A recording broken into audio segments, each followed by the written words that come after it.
Uncle Iroh from Avatar: The Last Airbender versus the number one hero Endeavor from My Hero Academia. Who wins? They are both one of the strongest power kinetics in their respective verses, so let's see who wins between the two. But first, let's start off with Endeavor. Endeavor is from a world where metahuman abilities were given the name quirks, and his quirk, or metahuman ability, is called Hellflame. This quirk gives him the ability to manipulate intense and powerful flames at will. He uses his flames to incinerate his opponents or enhance his speed, being able to increase or decrease the output of flames depending on the situation he is in. He also has a variety of special moves that he can use.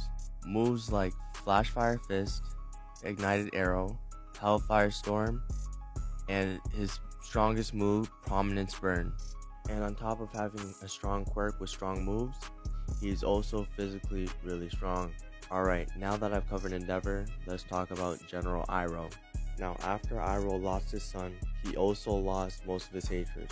And just like what we learned from Zuko when he joined up with Team Avatar, a firebender's main source of power is their hatred. But once you lose the hatred you have, in turn, you lose your firebending. Since Iroh lost his bending, he had to find a new way to learn how to firebend. This led him to the Sun Tribe, learning from the two great masters, the two dragons. From there, he learned the true form of firebending.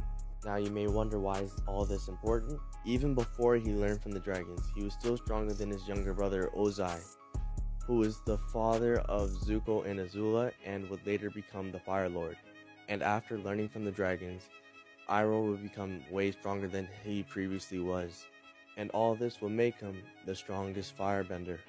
And based off the destruction power that we've seen from Azula and Zuko without the Soldin's Kame, you can probably guess how strong he is. And on top of being a great firebender, he also has the ability to wield and redirect lightning. And since firebending is based off a variation of Kung Fu, you could say that Iroh is a master in a form of martial arts. Now, with all that being said, who wins?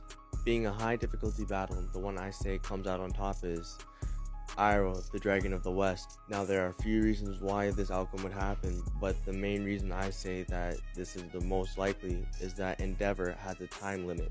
During the battle with the Black Nomu, due to the amount of power and flames he is using, Endeavor states that he is overheating, and just like a car engine, he would need to cool down. Todoroki would not have the ability to overheat because simply he would use his fire powers, and to cool himself down, his ice powers. This would give Iroh an advantage in a prolonged battle, being because firebenders don't overheat. I guess this time it's not the hero that slays the dragon, it's the dragon that burns the hero.